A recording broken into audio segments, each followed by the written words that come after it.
inviting me for this session. So I'm going to talk about optimizing results in pediatric cataract surgery. So we are going to cover all these headings, what is written over there.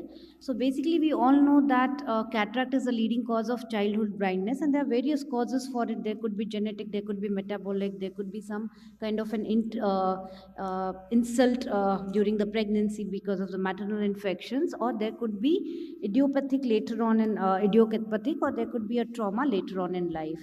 So for the management of congenital cataract or a pediatric cataract, there are some special considerations we need to take care of. Is these are anatomically young ocular tissues. There is a low corneal and scleral rigidity. There is a very elastic anterior lens capsule. There is a continuous ocular growth which is happening. There could be a lot of associated structural ocular as well as systemic anomalies, and a big issue is the amblyopia issue and its management. So preoperative evaluation thorough needs to be done. So first of all, take the proper history, because you cannot evaluate every child for everything, and accordingly we can do things. The main 2-3 things which are similar for all the pediatric cataract surgery evaluation wise is the assessment of visual acuity. If a child who is very young and not having a central fixation, or a child having a nystagmus has a very poor visual prognosis, so you have to counsel parents that way, that maybe the visual prognosis is not very good. Do a proper thorough examination under anesthesia, do B scan to rule out the retinal pathologies, and whatever MRI CT scan required, if required, one can do it. Also other blood levels if you are suspecting some metabolic causes, or so you're suspecting infections in the torch level. So timing of surgery, another thing which is very critical in pediatric surgery, is when do you do it. We all know that the critical period of eye development is 2 to 6 months of the age. For the unilateral cataract, it is a good idea to operate between 4 to 6 weeks of the age. Ideally, it is as soon as possible, but before 4 weeks, there are a lot of GA risk. And after 6 weeks, there are a lot of chances of amblyopia, so better to operate between 4 to 6 weeks. For bilateral cataract, again, it should be operated between 4 to 8 weeks of the age. Again, if it is a bilateral cataract, if there is not a high GA risk, you can do it 1 week apart, or if there is a high GA risk, you can do it simultaneously, but treat it as 2 different cases. Anesthesia, as we have discussed, and we know that GA is required, but one can give subtenance block, or I generally give peribulbar block to reduce the post-anesthesia discomfort.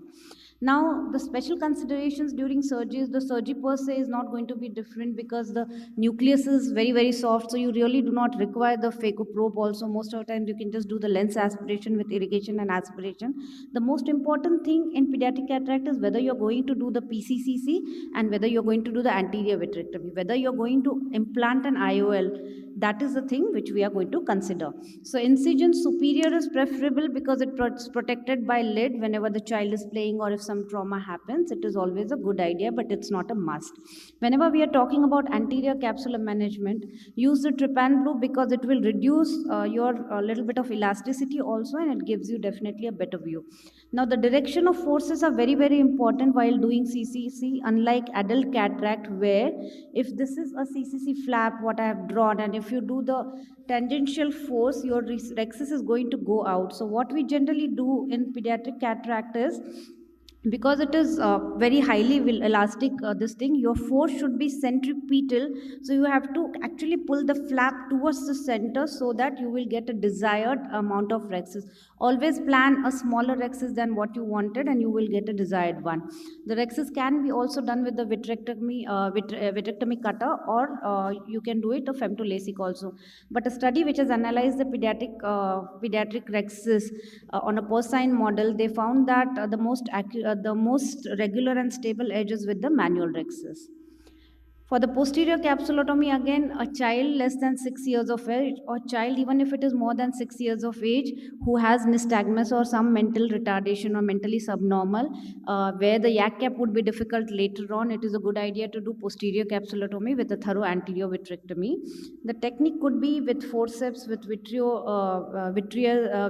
the cutter, or with radio frequency endodiathermy, or one can use even the femto laser for that. The size should be 1 to 2 millimeters smaller than your anterior axis. The anterior vitrectomy again is very important, because even if you do PCC and there is no vitreous loss, because the anterior vitreous face is going to be intact, that acts like a scaffold for the PCO to form. So you need to do a thorough anterior vitrectomy whenever you are doing a PCC. Now, IOL implantation again is a very important topic for one to discuss. Is generally more than 1 year of the age, one can go ahead with the IOL implantation. Less than 1 year of the age, there are a lot of studies which have found that the complication rates are much higher, and you do require a lot of other procedures to do later on because of the complications. So it's better to avoid it less than 1 year. If it is a unilateral cataract in less than 1 year, you can give contact lenses for the visual therapy.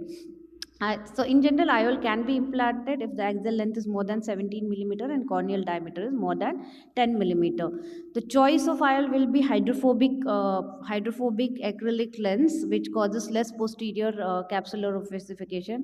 The perfect would be, and it is a decently biocompatible also. The perfect IOL would be actually a hydrophilic anterior surface and the hydrophobic posterior surface, because hydrophilic material is even more biocompatible than hydrophobic, but the hydrophobic will cause less PCO, but we do not have such IOLs. Multifocal IOL better to avoid in children. Now, IOL power calculation again is a very important consideration to take into account, because the axial length increases rapidly in 6 months, and later on it increases slowly, but it increases almost till 8 9 years of the age. For the and keratometry also rapidly reduces in first 6 months, and then it stabilizes at around 2 to 3 years of the age. So these are the considerations we need to take into account while choosing an IOL, while calculating an IOL. There are different methods which kind of undercorrect, which gives us an idea about undercorrection of the IOL, because the myopia happens later on. The one which I like to follow is the PROST, where it gives you, suggests the undercorrection of 20% between 1 to 2 years of the age, 15% between 2 and 4 years of the age, and 10% between 4 to 8 years of the age. After 8 years of the age, you can put as we are calculating for any adult cataract.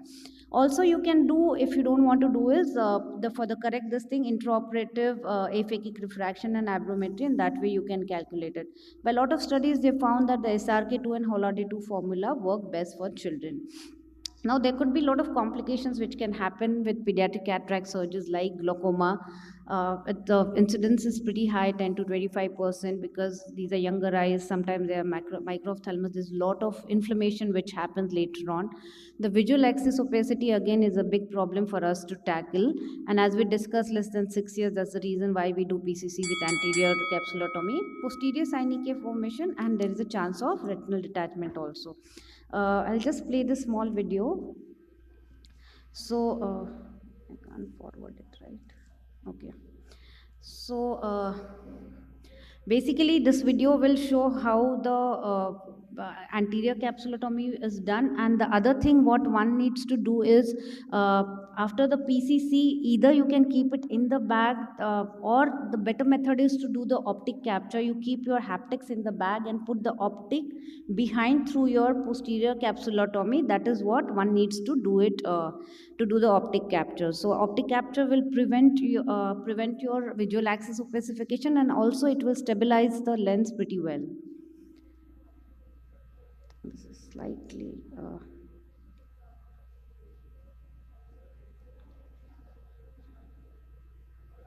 so this is how one can do the posterior capsulotomy along with the needle, also needle, and like give a nick with a needle and then use your forceps. Or one can do it with the vitrectomy cutter from the anterior approach, or you can put the IOL and then go through the pars plana and do the posterior capsulotomy and anterior vitrectomy.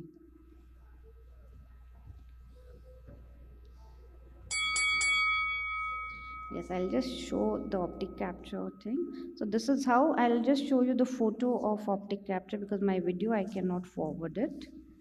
Uh, and this is how the optic capture will look. If you can see it, there is a round anterior capsule and a kind of an oval posterior capsule, because the optic is captured behind the posterior capsule. So to summarize, again, the visual rehabilitation is must. So occlusion therapy and amblyopia treatment is very, very important. To summarize, family counseling is important to tell them about the risk, amblyopia, and occlusion therapy. Salient features of technique to always remember: less than 1 year, leave it aphakic; more than 1 year, IOL can be considered, and PCC with anterior vitrectomy and optic capture should be done to avoid visual excess opacity. Thank you.